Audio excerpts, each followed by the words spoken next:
A melhor das noivas de Machado de Assis. O sorriso dos velhos é porventura uma das coisas mais adoráveis do mundo. Não era. Porém o de João Barbosa no último dia de setembro de 1868, riso alvar e grotesco, riso sem pureza nem dignidade, riso de homem de 73 anos que pensa em contrair segundas núpcias. Nisso pensava aquele velho, aliás honesto e bom, disso vivia desde algumas horas antes. Eram 8 da noite, ele entrara em casa com o mencionado riso nos lábios. Muito alegre vem hoje o senhor. Sim. Vi o passarinho verde. Verde não, de Joana, mas branco, um branco de leite, puro e de encher o olho, como os quitutes que você me manda preparar às vezes. Querem ver que é? Isso mesmo, de Joana. Isso que? João Barbosa não respondeu, lambeu os beiços, piscou os olhos, e deixou-se cair no canapé. A luz do candelabro bateu-lhe em cheio no rosto, que parecia uma mistura de Saturno e Sátiro. João Barbosa desabotou a sobrecasaca e deu saída a um suspiro. Aparentemente o último que lhe ficara de outros tempos. Era triste vê-lo, era cruel adivinhá-lo. De Joana não o adivinhou. Esta de Joana era uma senhora de 48 anos, rija e maciça, que durante 10 anos dava ao mundo o espetáculo de um grande desprezo da opinião. Contratada para tomar conta da casa de João Barbosa, logo depois de enviuvar, entrou ali em luta com os parentes do velho, que eram 2, os quais fizeram tudo para excluí-la sem conseguirem nada. Os 2 parentes, os vizinhos, finalmente os conhecidos criam firmemente que de Joana aceitara de João Barbosa uma posição equívoca, embora lucrativa. Era calúnia, de Joana sabia o que diziam dela, e não arredava pé. A razão era que, posto não transpusesse uma linha das fronteiras estabelecidas no contrato verbal que precedeu a sua entrada ali, contudo ela esperava ser contemplada nas últimas disposições de João Barbosa, e valia a pena, em seu entender, afrontar os ditos do mundo para receber no fim de alguns anos uma dúzia de apólices ou uma casa ou alguma coisa equivalente. Verdade é que o legado, se fosse de certa consistência, podia confirmar as suspeitas da sociedade. De Joana, entretanto, professava a máxima extremamente salutar de que o essencial é andar-se quente, embora os outros se riam. Riam-se os outros, mas de cólera, e alguns de inveja. João Barbosa, antigo magistrado, herdara de seu pai e de um tio 4 ou 5 fazendas, que transferiu a outros, convertendo seus cabedais em títulos do governo e vários prédios. Fê-lo logo depois de viúvo, e passou a residir na corte definitivamente. Perdendo um filho que tinha, achou-se quase só, quase, porque ainda lhe restavam 2 sobrinhos, que o rodeavam de muitas e variadas atenções. João Barbosa suspeitava que os 2 sobrinhos estimavam ainda mais as apólices do que a ele e recusou todas as ofertas que lhe faziam para aceitar-lhes casa. Um dia lembrou-se de inserir nos jornais um anúncio declarando precisar de uma senhora de certa idade, morigerada, que quisesse tomar conta da casa de um homem viúvo. D. Joana tinha apenas 38 anos, confessou-lhe 44, e tomou posse do cargo. Os sobrinhos, quando souberam disto, apresentaram a João Barbosa toda a sorte de considerações que podem nascer no cérebro de herdeiros em ocasião de perigo. O velho ouviu cerca de 8 a 10 tomos de tais considerações, mas ateve-se à primeira ideia, e os sobrinhos não tiveram outro remédio mais que aceitar a situação. De Joana nunca se atreverá a desejar outra coisa mais que ser contemplada no testamento de João Barbosa, mas isso desejava-o ardentemente. A melhor das mães não tem no coração mais soma de ternura do que ela mostrava ter para servir e cuidar do opulento septuagenário. Ela cuidava do café matinal, escolhia as diversões, lia-lhe os jornais, contava-lhe as anedotas do quarteirão, tomava-lhe ponto as meias, inventava guisados que melhor pudessem ajudá-lo a carregar a cruz da vida. Conscienciosa e leal. Não lhe dava alimentação debilitante, pelo contrário punha especial empenho em que lhe não faltasse nunca o filé sanguento e o bom cálice de Porto. Um casal não viveria mais unido. Quando João Barbosa adoecia, de Joana era tudo: mãe, esposa, irmã, enfermeira, às vezes era médico. Deus me perdoe. Parece que chegaria a ser padre, se ele viesse repentinamente a carecer do ministério espiritual.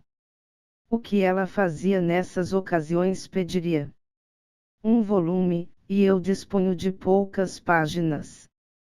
Pode-se dizer por honra da humanidade que o benefício não caía em terreno estéril.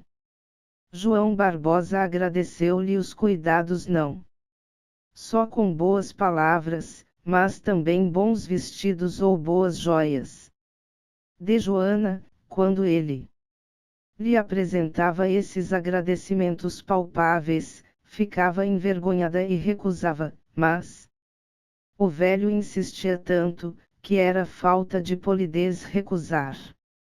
Para torná-la mais completa e necessária à casa, de Joana não adoecia nunca, não padecia de nervos, nem de enxaqueca, nem de coisa nenhuma, era uma mulher de ferro.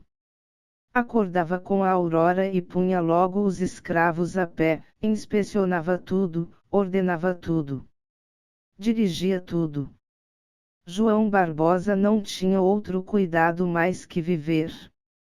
Os dois sobrinhos tentaram alguma vez separar da casa uma mulher que eles temiam pela influência que já tinha e pelo desenlace possível de semelhante situação.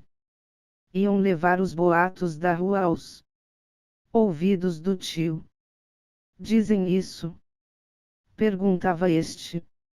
Sim, senhor, dizem isso, e não parece bonito, na sua idade, estar exposto a coisa nenhuma, interrompia. Nenhuma. Ou a pouca coisa. Dizem que eu nutro certa ordem de afetos por aquela santa mulher. Não é verdade, mas não seria impossível, e sobretudo não era feio. Esta era a resposta de João Barbosa.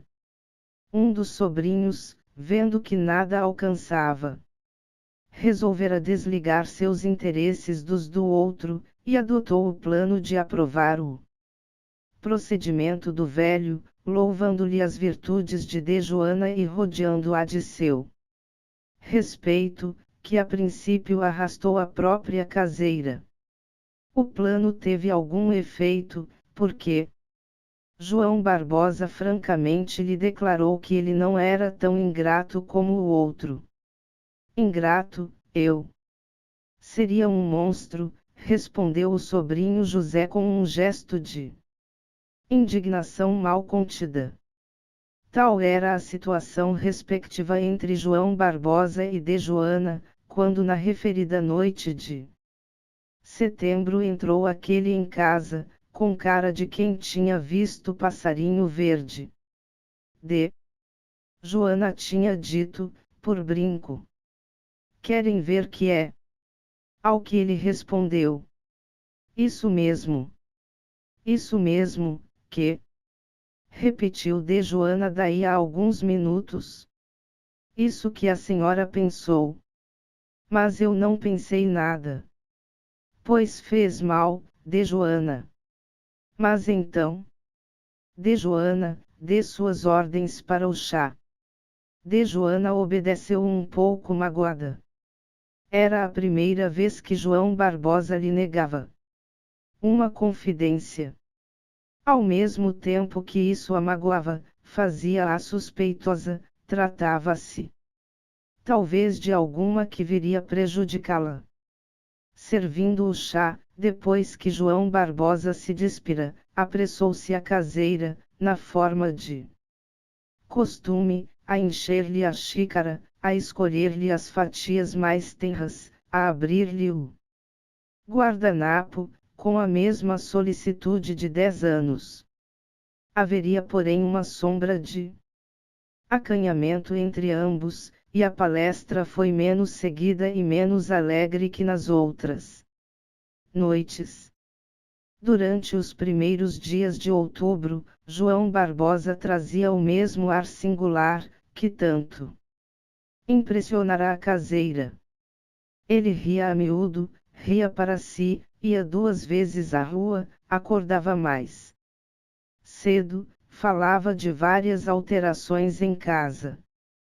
Joana começara a suspeitar a causa verdadeira daquela mudança. Gelou-se-lhe o sangue e o terror se apoderou de seu espírito. 2 vezes procurou encaminhar a conversa ao ponto essencial, mas João Barbosa andava tão fora de si que não ouvia sequer o que ela dizia. Ao cabo de 15 dias, concluído o almoço, João Barbosa disse-lhe que a acompanhasse ao gabinete.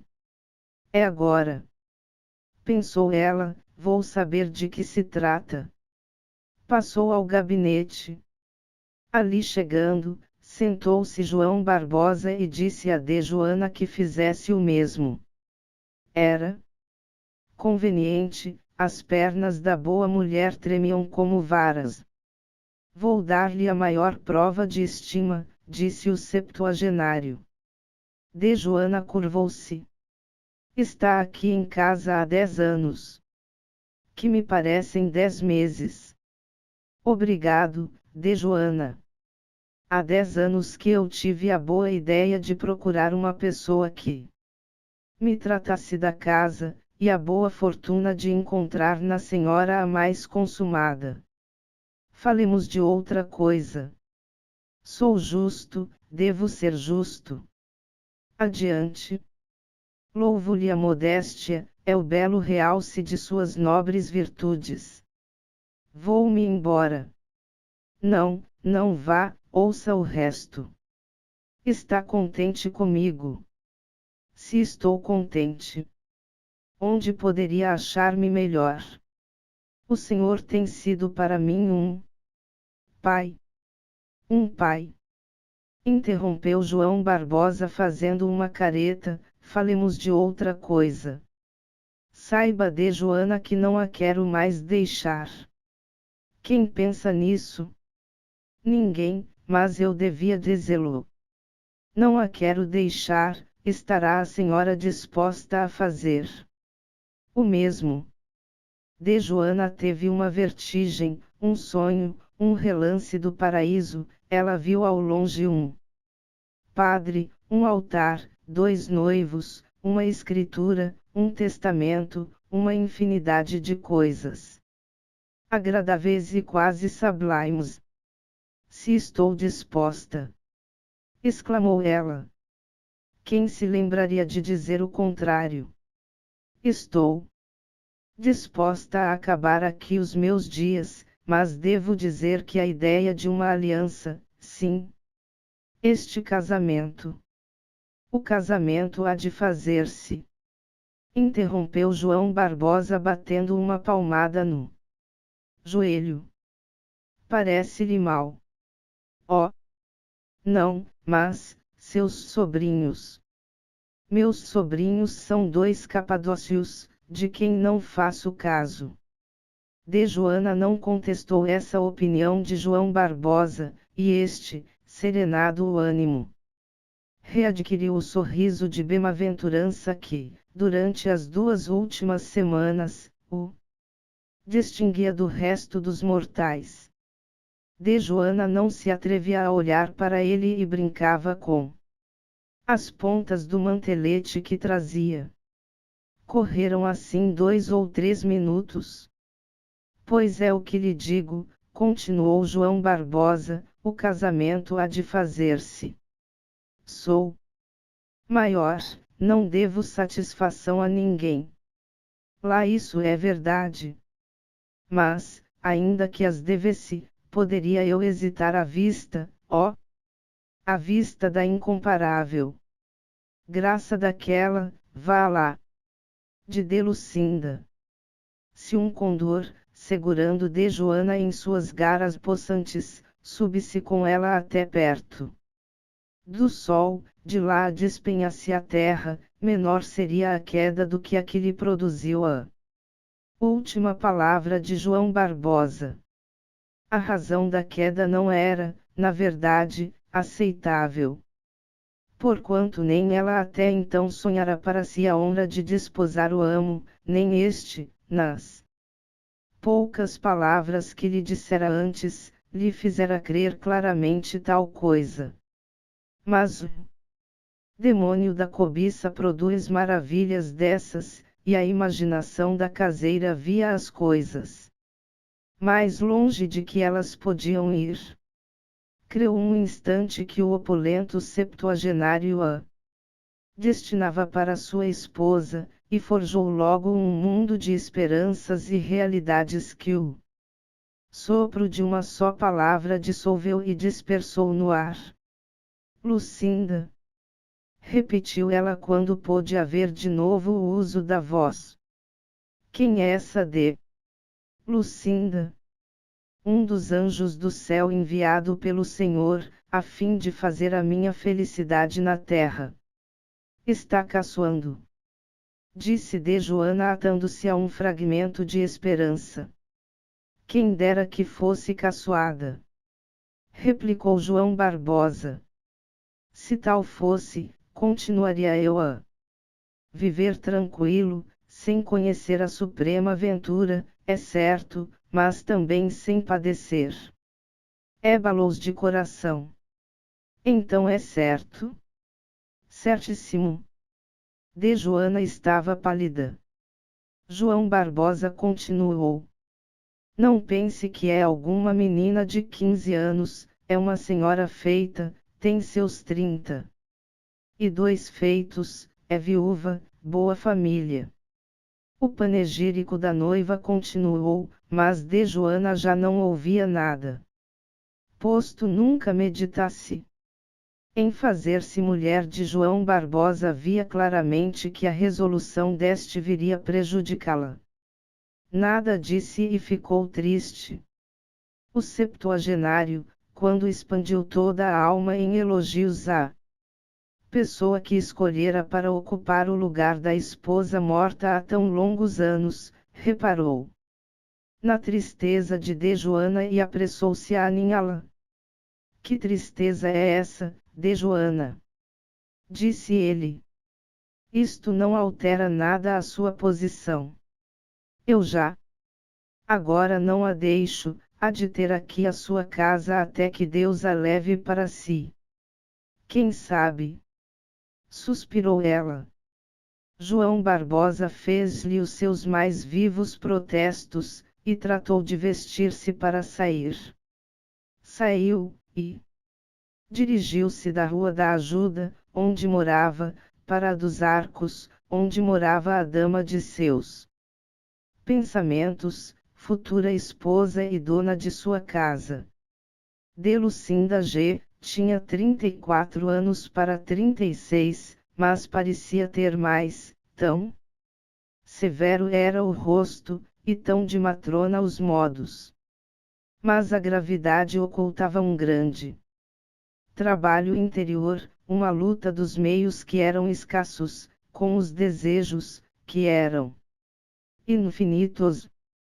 Viúva desde os 28 anos, de um oficial de marinha, com quem se casara aos 17 para fazer a vontade aos pais, de Lucinda não vivera nunca segundo as ambições secretas de seu espírito. Ela amava a vida suntuosa, e apenas tinha com que passar modestamente, cobiçava as grandezas sociais e teve de contentar-se com uma posição medíocre. Tinha alguns parentes, cuja posição e meios eram iguais aos seus, e não podiam portanto dar-lhe quanto ela desejava. Vivia sem esperança nem consolação. Um dia, porém, surgiu no horizonte a vela salvadora de João Barbosa. Apresentado à viúva do oficial de marinha, em uma loja da Rua do Ouvidor, ficou tão cativo de suas maneiras e das graças que lhe sobreviviam, tão cativo que pediu a honra de travar relações mais estreitas. De Lucinda era mulher, isto é, adivinhou o que se passara no coração do septuagenário, antes mesmo que este desse acordo de si. Uma esperança iluminou o coração da viúva, aceitou-a como um presente do céu. Tal foi a origem do amor de João Barbosa. Rápido foi o namoro, se namoro podia haver entre os dois viúvos. João Barbosa, apesar de seus cabedais, que o faziam noivo singularmente aceitável, não se atrevia a dizer à dama de seus pensamentos tudo o que lhe tumultuava no coração. Ela ajudou-o. Um dia, achando-se ele embebido a olhar para ela, de Lucinda perguntou-lhe graciosamente se nunca a tinha visto. Via-a muito. Como assim? Não sei, balbuciou João Barbosa. De Lucinda suspirou. João Barbosa suspirou também. No dia seguinte, a viúva disse a João Barbosa que dentro de pouco tempo se despediria dele. João Barbosa pensou cair da cadeira abaixo. Retirar-se da corte. Vou para o norte. Tem lá parentes. João Barbosa refletiu alguns instantes. Ela espreitou a reflexão com uma curiosidade de cão rafeiro. Não há de ir, exclamou o velho daí a pouco. Não? Não? Como assim? João Barbosa abafou uma pontada reumática, ergueu-se, curvou-se diante de Lucinda e pediu-lhe a mão. A viúva não corou, mas, posto esperasse aquilo mesmo, estremeceu de júbilo. Que me responde? Perguntou ele. Recuso. Recusa. Oh! Com muita dor do meu coração, mas recuso. João Barbosa tornou a sentar-se, estava pálido. Não é possível, disse ele. Mas por quê? Porque, infelizmente, o senhor é rico. Que tem? Seus parentes dirão que eu lhe armei uma cilada para enriquecer. Meus parentes? 2 biltres, que não valem a mínima atenção. Que tem que digam?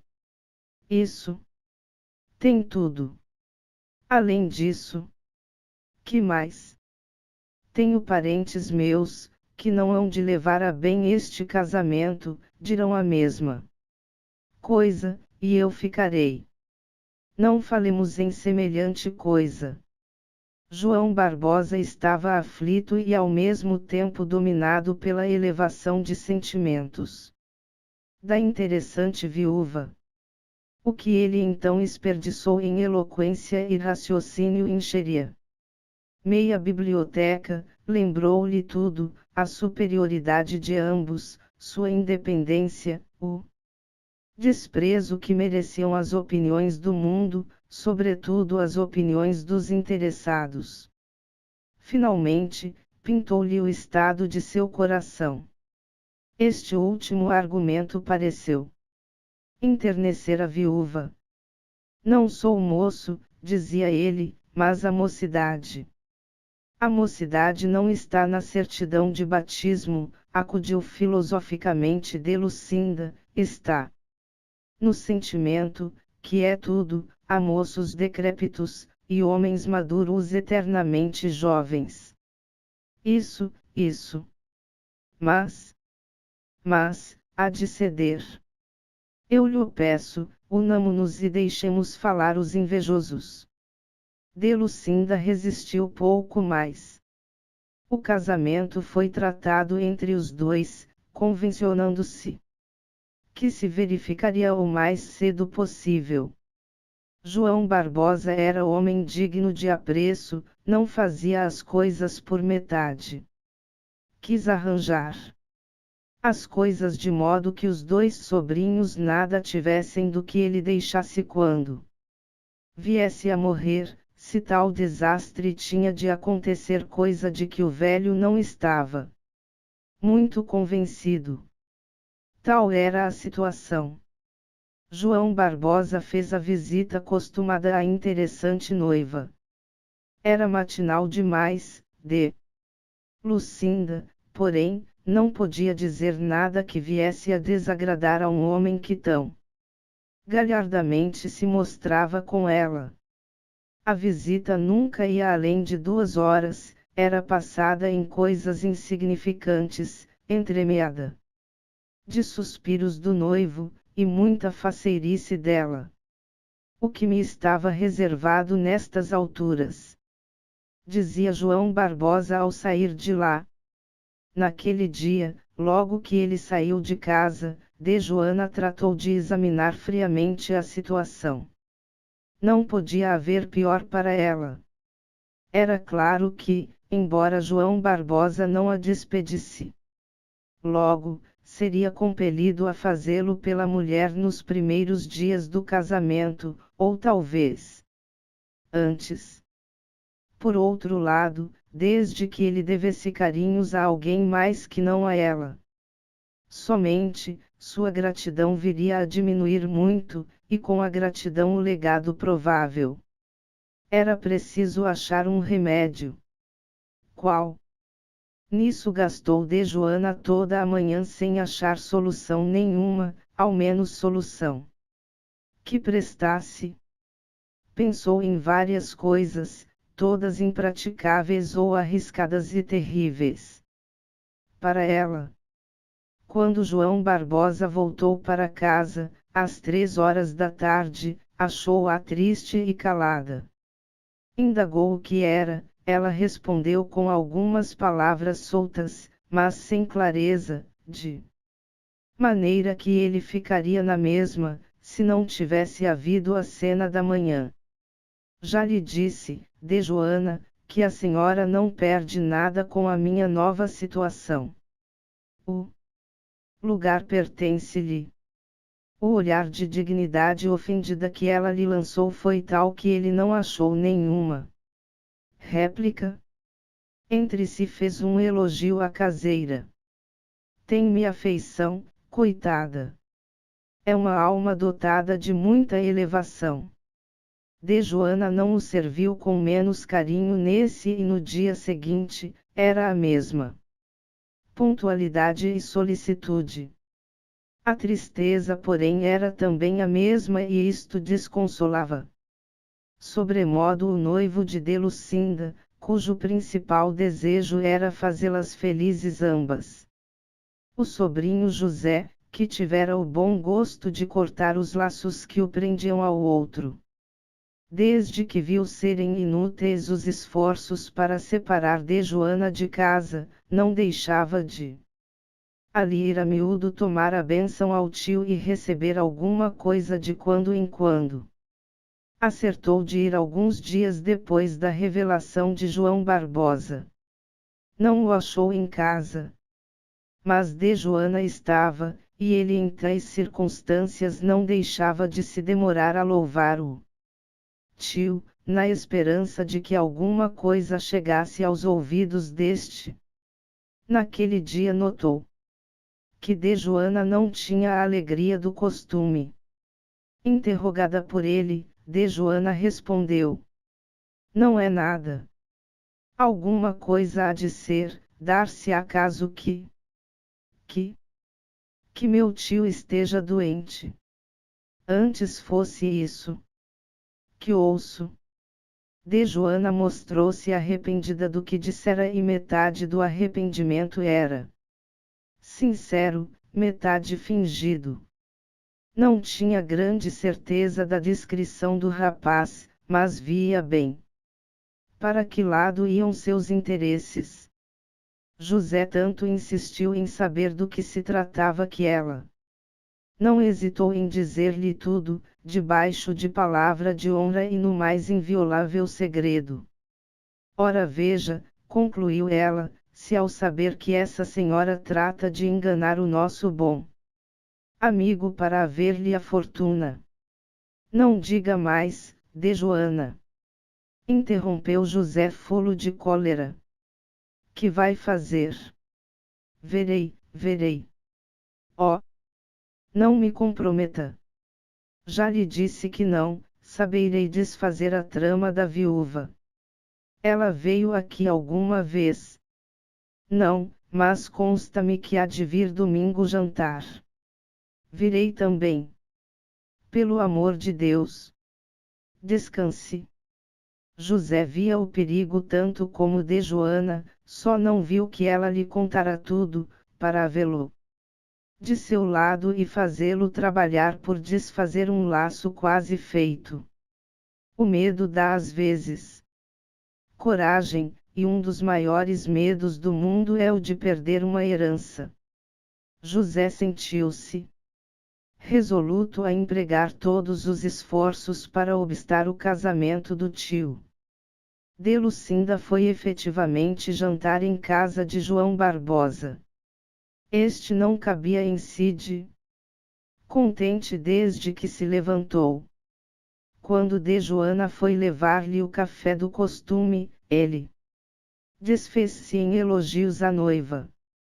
A senhora vai vê-la, de Joana, vai ver o que é uma pessoa digna de todos os respeitos. E merecedora de uma afeição nobre e profunda. Quer mais açúcar? Não? Que graça! Que maneiras, que coração! Não imagina que tesouro é aquela mulher. Confesso que estava longe de suspeitar tão raro conjunto de dotes morais. Imagine. Olhe que o café esfria. Não faz mal. Imagine. Creio que há gente de fora. Vou ver. De Joana saiu, João Barbosa ficou pensativo. Coitada! A ideia de que vai perder a minha estima não a deixa um só instante. Impeto. Não aprova talvez este casamento, mas não se atreveria nunca a dizê-lo. É uma alma extremamente elevada. De Lucinda apareceu perto das 4 horas. Ia luxuosamente vestida, graças a algumas dívidas feitas à conta dos futuros cabedais. A vantagem daquilo era não parecer que João Barbosa a tirava do nada. Passou-se o jantar sem incidente nenhum. Pouco depois de 8 horas, de Lucinda retirou-se, deixando encantado o noivo. De Joana, se não fossem as circunstâncias apontadas, devia ficar igualmente namorada da viúva, que a tratou com uma bondade, uma distinção verdadeiramente adoráveis. Era talvez cálculo, de Lucinda queria ter por si todos os votos. E sabia que o da boa velha tinha alguma consideração. Entretanto, o sobrinho de João Barbosa, que também ali jantara, apenas a noiva do tio se retirou para casa, foi ter com ele. Meu tio, disse José, reparei hoje uma coisa. Que foi? Reparei que se o senhor não tiver conta em si é capaz de ser embaçado. Embaçado? Nada menos. Explica-te. Dou-lhe notícia de que a senhora que hoje aqui esteve tem ideias a seu respeito. Ideias? Explica-te mais claramente. Pretende desposá-lo. E então? Então, é que o senhor é o quinto ricaço, a quem ela lança a rede. Os primeiros 4 perceberam a tempo o sentimento de especulação pura, e não caíram. Eu previno-o disso, para que não se deixar levar pelo conto da sereia, e se ela lhe falar em alguma coisa. João Barbosa, que já estava vermelho de cólera, não se pôde conter, cortou-lhe a palavra, intimando-o a que saísse. O rapaz disse que obedecia, mas não interrompeu as reflexões.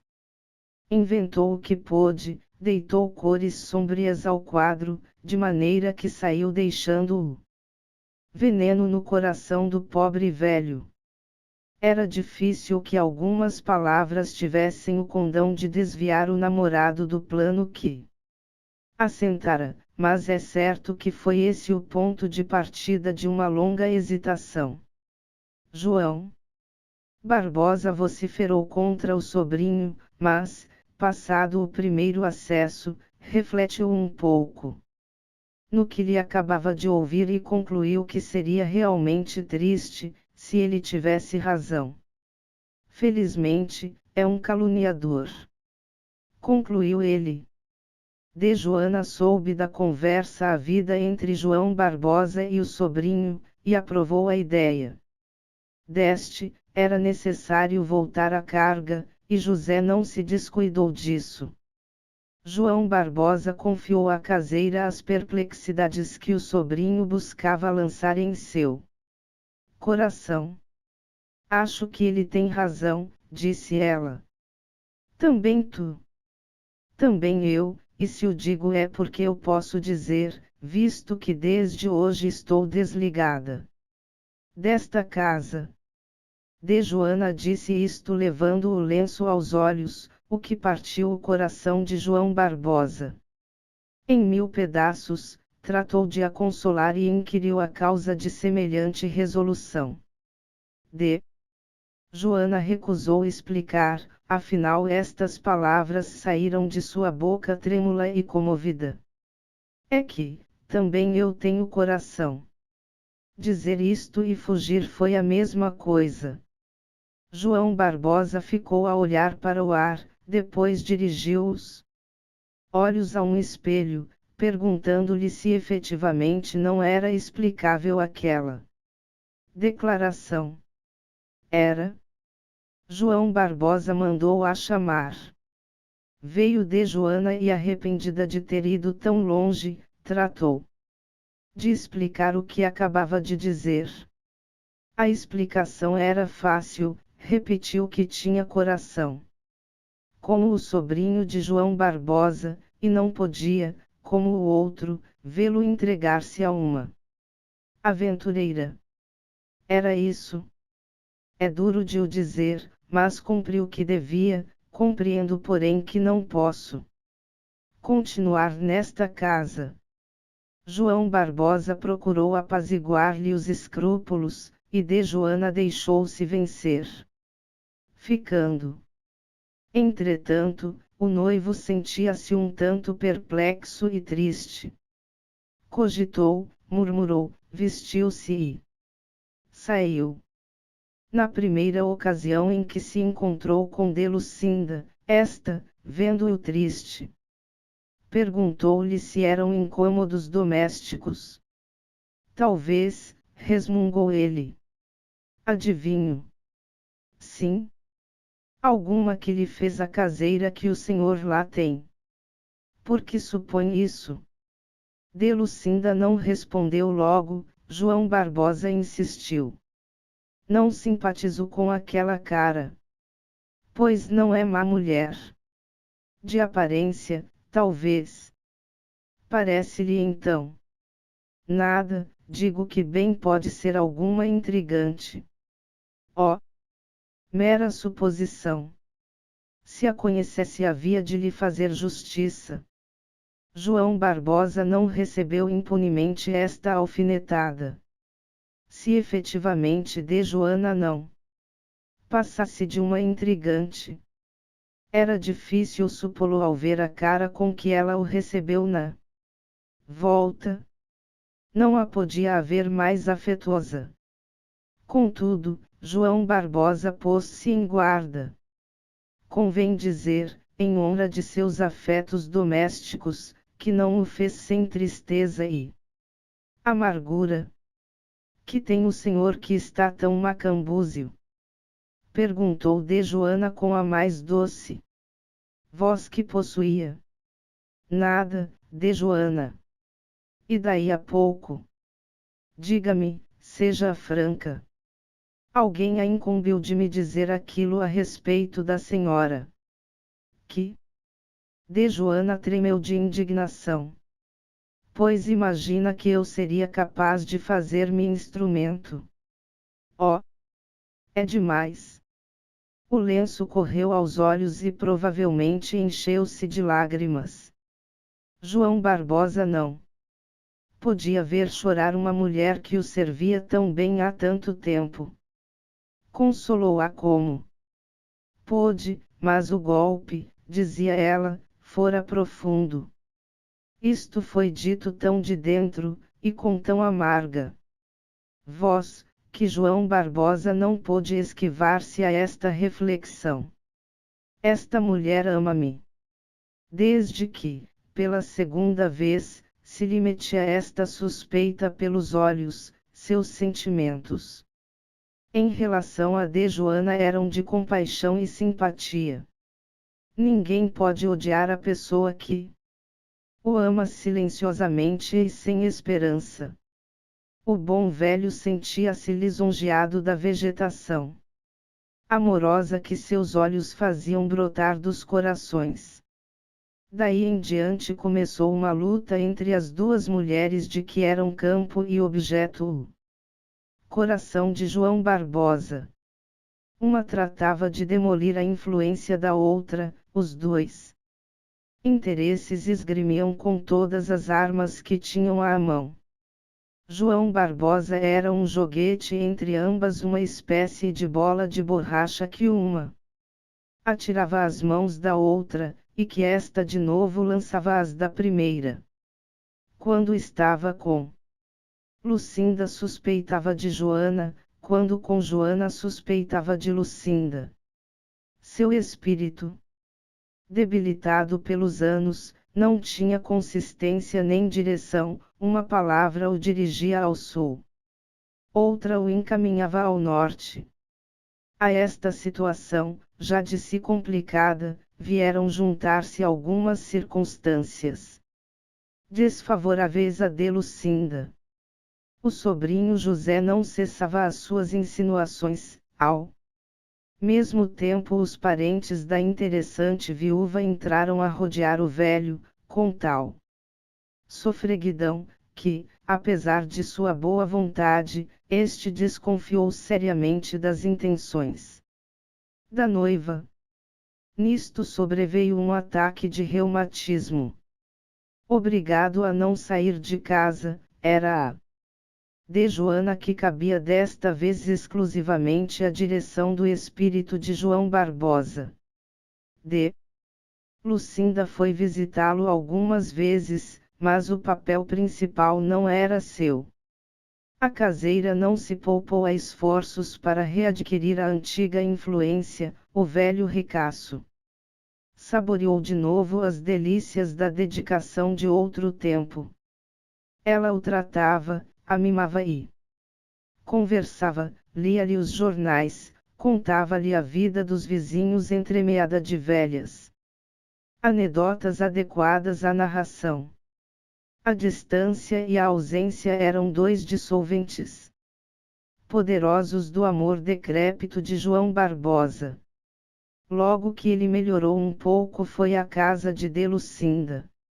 A viúva o recebeu com polidez, mas sem a solicitude a que o acostumara. Sucedendo a mesma coisa outra vez, João Barbosa sentiu que, pela sua parte, também o primitivo afeto esfriara um pouco.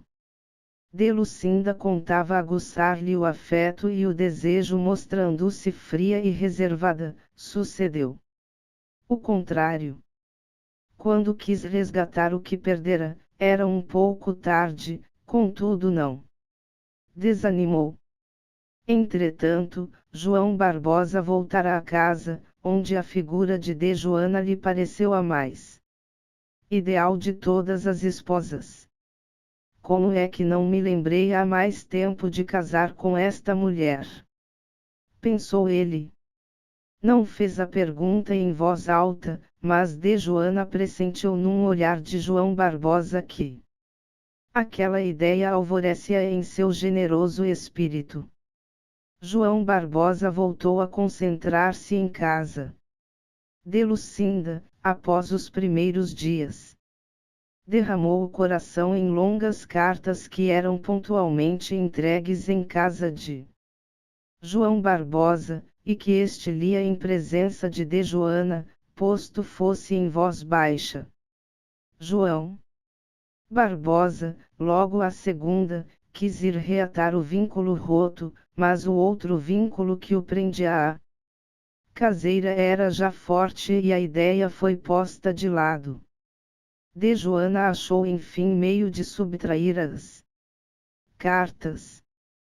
Um dia, João Barbosa chamou Joana a uma conferência particular. Joana, chamei-a para lhe dizer uma coisa grave. Diga. Quero fazer a sua felicidade. Já não a faz há tanto tempo. Quero fazê-la de modo mais positivo e duradouro. Como? A sociedade não crê, talvez, na pureza de nossa afeição, confirmemos a suspeita da sociedade. Senhor! Exclamou Joana com um gesto de indignação tão nobre quão simulado. Não me entendeu, Joana, ofereço-lhe a minha mão. Um acesso de asma, porque ele também padecia de asma, veio interromper a conversa. No ponto mais interessante, João Barbosa gastou alguns minutos sem falar nem ouvir.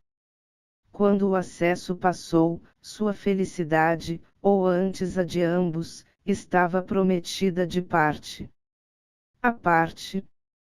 Ficava assentado um novo casamento. Joana não contava com semelhante desenlace, e abençoou a viúva que, pretendendo casar com o velho, sugeriu-lhe a ideia de fazer o mesmo e a encaminhou àquele resultado. O sobrinho José, que estava longe de crer que havia trabalhado simplesmente para a caseira, tentou ainda impedir a realização do plano do tio, mas este às primeiras palavras fê-lo desanimar. Desta vez, não cedo. Respondeu ele, conheço as virtudes de Joana, e sei que praticou um ato digno de louvor. Mas, se continuas, pagas-me. José recuou e não teve outro remédio mais que aceitar os fatos consumados.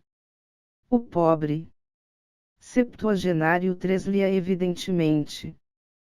Joana tratou de apressar o casamento, receosa de que, ou algumas das várias moléstias de João Barbosa, ou a própria velhice desse cabo dele, antes de arranjadas as coisas. Um tabelião foi chamado, e tratou, por ordem do noivo, de preparar o futuro de D. Joana. Dizia o noivo: se eu não tiver filhos, desejo. Descanse, descanse, respondeu o tabelião. A notícia desta resolução e dos atos subsequentes chegou aos ouvidos de Lucinda, que mal pôde crer neles. Compreendo que me fugisse, eram intrigas daquela criada, exclamou ela. Depois ficou desesperada, interpelou o destino, deu ao diabo todos os seus infortúnios. Tudo perdido. Tudo perdido. Dizia ela com uma voz arrancada às entranhas. Nem D. Joana nem João Barbosa a podiam ouvir. Eles viviam como dois namorados. Jovens, embebidos no futuro. João Barbosa planeava mandar construir uma casa monumental em algum dos arrabaldes onde passaria o resto de seus dias. Conversavam das divisões que a casa devia ter, da mobília que lhe convinha, da chácara, e do jantar com que deviam inaugurar a residência nova. Quero também um baile, dizia João Barbosa. Para quê? Um jantar basta. Nada. Há de haver grande jantar e grande baile, é mais estrondoso. Demais, quero apresentar-te à sociedade como minha mulher, e fazer-te dançar com algum adido de legação. Sabes dançar? Sei. Pois então, jantar e baile. Marcou-se o dia de ano bom para a celebração do casamento. Começaremos um ano feliz, disseram ambos. Faltavam ainda 10 dias, e D. Joana estava impaciente. O sobrinho José, alguns dias arrufado, fez as pazes com a futura tia. O outro aproveitou o ensejo de vir pedir o perdão do tio, deu-lhe os parabéns e recebeu a bênção. Já agora não havia remédio senão aceitar de boa cara o mal inevitável.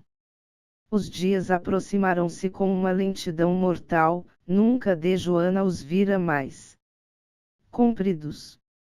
Os ponteiros do relógio pareciam padecer de reumatismo, o sol devia ter por força as pernas inchadas. As noites pareciam-se com as da eternidade.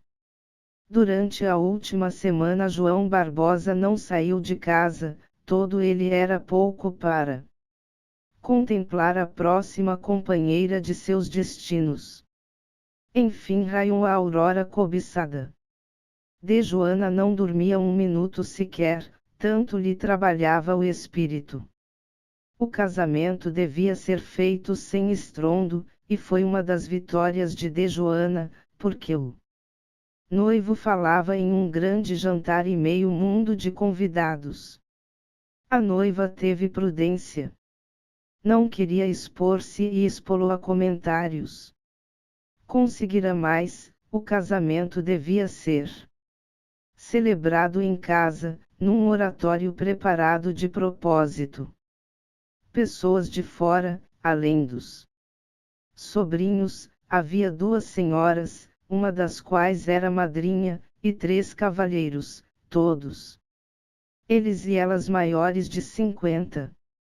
D. Joana fez sua aparição na sala alguns minutos antes da hora marcada para a celebração do matrimônio. Vestia com severidade e simplicidade. Tardando o noivo, ela mesma o foi buscar.